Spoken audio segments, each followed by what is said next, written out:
My name is Larry Smith, and I am the director of the Third Millennium Initiative at the Center on Philanthropy at Indiana University. It is a rare privilege to have the opportunity to introduce Matthew Morton twice in one day. If those of you who are around here this morning, you understand the poignancy in his words and the power in his actions. Those of you who are hearing him for the first time are going to understand that he's even better than advertised, and all of us are in for quite an experience. As I told our audience this morning, I had the pleasure of meeting Matthew last year when we invited him to be one of our speakers at our Youth Philanthropy Conference. His story of individual perseverance, his genuine compassion, and his personal commitment to change the world one child at a time have left quite an impact on me. These things are not always easily captured, even in a resume that is as outstanding as his, and so I'll read just a little bit from that resume. Matthew earned a BA in political science from Stetson University down in DeLand, Florida. Is that kind of close to the Orlando area? He is currently a student and master's student at Oxford University in England. He speaks Spanish and basic Arabic and Hebrew. He was a fellow with the Eckert Family Foundation. He was a congressional fellow with U.S. Senator Bill Nelson. He is the director and founder of CAUSE, which stands for the Campaign for Adolescent and University Student Empowerment. He was an intern to Ambassador Tony Hill. He's the vice chair of the National Council on Youth Policy. He's traveled around the world feeding hungry children, clothing naked people in Guatemala, in Colombia, in Uganda. He is board member of the Community Foundation of East Central Florida, and he's also a board member of Voices for Florida's Children. And I could go on and on. He's given more than 45 keynote addresses around the world, including at the White House's National Youth Summit, the Department of Labor, Uganda's Youth Leadership Academy. He was featured in Florida Trend magazine as one of Florida's top 9 college graduates for 2005-2006. Not top 900, not top 90, but the top 9 in the entire state of Florida. And so that's just a little bit about Matthew. As I think about him, despite being featured by presidents and feted by potentates, Matthew has maintained a sense of humility. If you allow me the indulgence of paraphrasing Rudyard Kipling, Matthew can talk with crowds and keep his virtue, and walk with kings but not lose the common touch. Neither foes nor loving friends can hurt him, and all men count with him, but none too much. He inspires me not to settle for the status quo. He helps me to understand the words "I can't" are unacceptable. He lets us know that we should not simply be dreamers of good dreams, but doers of good deeds. Not simply humans being, but humans doing. Indeed, his life and work demonstrates that he takes seriously the words of that great theologian Howard Thurman, who admonished us with these words: "Do not ask what the world needs. Ask what makes you come alive, for what the world needs are people who have come alive." Finally, he has taken to heart the call of what the Jewish faith refers to as tikkun olam, repairing the world. And in considering the world's many troubles, the Beatles had a song in which they admonished people simply to let it be. But I prefer the words of Teddy Pendergrass that he penned in response when he sang with grammatical license but moral clarity, "The world won't get no better if we just let it be." So with that, I would like to introduce Matthew Morton. I'm really excited to be with you guys tonight on this occasion. It's really a fantastic opportunity for me. It's a great honor for a lot of reasons. One, because it's always a great gift to be heard. This is something that I really fight for the young people with whom I work. But secondly, and very importantly, because this is an unusual platform. The Center on Philanthropy, as you know, has really taken a center stage with philanthropy in the United States, and it's built an international reputation. For this group to take a young person and to promote youth and philanthropy on its platform is an incredible agenda, and it's really pushing us forward in the things that we want to do. So I want to give a hand to the Indiana Campus Compact and the Center on Philanthropy for pulling us together on this initiative. So thank you. Now, we've got a smaller group tonight, so that's going to be a lot of fun for me because I think that will allow for us to be able to have a good exchange. I'm going to provide sort of a talk and then an opportunity for questions at the end. Well, I have been asked that I do ask for some feedback as we go through and for some questions, and I've been asked, we've got Cheryl who will pass around a microphone, and she would like and Stephanie as well. Stephanie and Cheryl will pass around the microphone, so if you have anything to say, we'll just flag them down and have them come and be with you or give you the microphone to speak. So the topic today is on youth and philanthropy. And this is a great discussion, and I think it's a very important one. Those who know about me know that I believe in the voice and the importance of young people and giving them dignity in the world in which we live.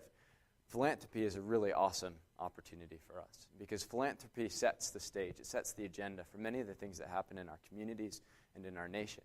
And so if we can empower young people at that level, we're taking an incredible step forward. So that's why I get really excited about this opportunity. I'm going to tell you what I'm not here to do today. I'm not here to make an argument that youth should be taking over the entire world and have anarchy from all adult authority.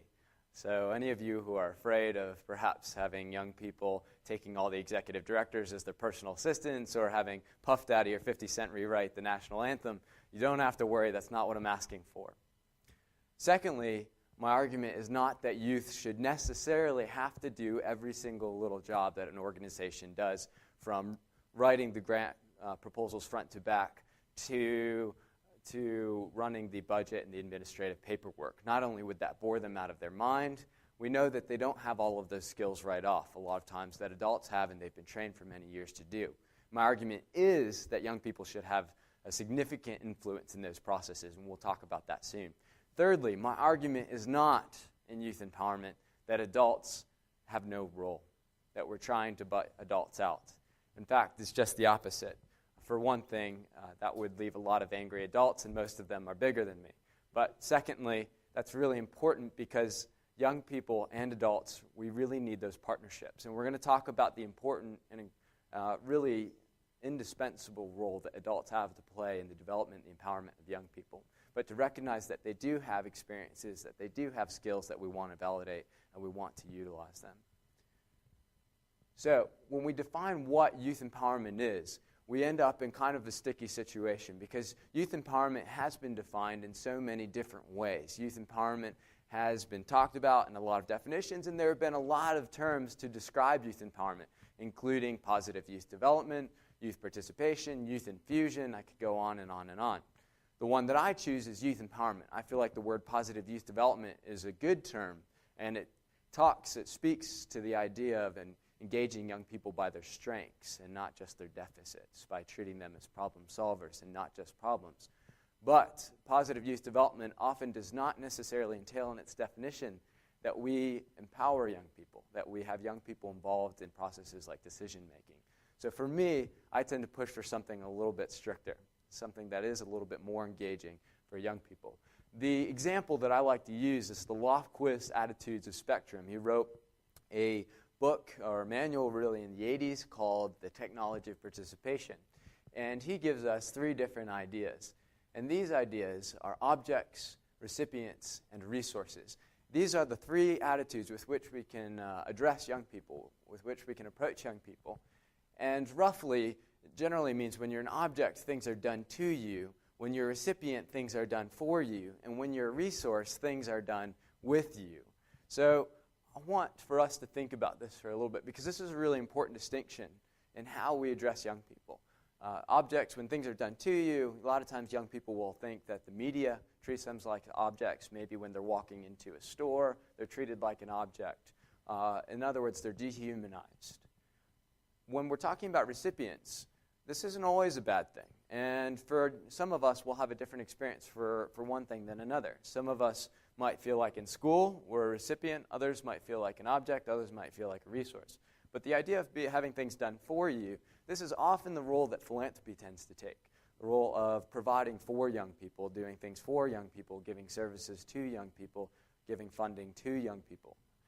But a lot of groups are now trying to move to this third distinction, and that's resources, when things are done with you. The idea that somebody validates the strengths and the abilities that you have, and want to involve you as a meaningful partner. So I'd like for the people in this room to help this conversation move forward, to turn to one or two people next to you and just share a few thoughts, like 2 or 3 words on the feelings that you associate with each of these. So when something is done for you, when you feel like an object, what are the feelings that you associate with that, with recipients, and with resources? And I'll give you just a couple minutes. Introduce yourself if you haven't met yet, and then we'll come back in just a second. Okay, if we can bring it back.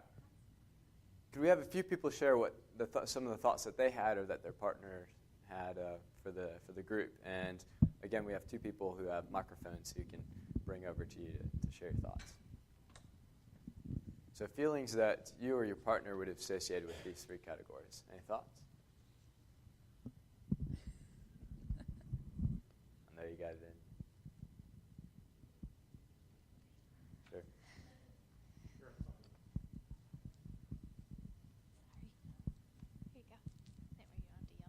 Okay. One thing we talked about for objects was an example might be when you're punished because you just, like, there's something done to you and you're not given any tools to change. You don't really have any choice about what happens to you. Or Alicia talked about maybe, like, if you're put in a certain situation, like you're put in a home or you're sent to a certain school and you just don't really have options. Do you guys want to add anything? I kind of see done with as more of a mentor relationship and giving them a chance to actually do something about something. Just kind of coming alongside somebody and learning. And then recipients, do you want to talk about that? Okay. We kind of talked about done for is just kind of like, like I feel like emotion would be thankful, but at the same time, not really don't know where to go from there. That's great. That's great. Anybody else have anything that they want to share?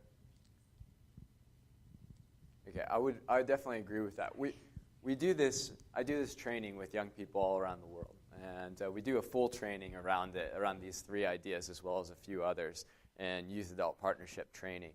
And whether I'm talking with young people or adults, and whether it's in a rural village in Guatemala, inner city Colombia, or in Uganda, or in a community in Florida or D.C., we end up with a lot of the same answers. And to me, that's what I find really interesting.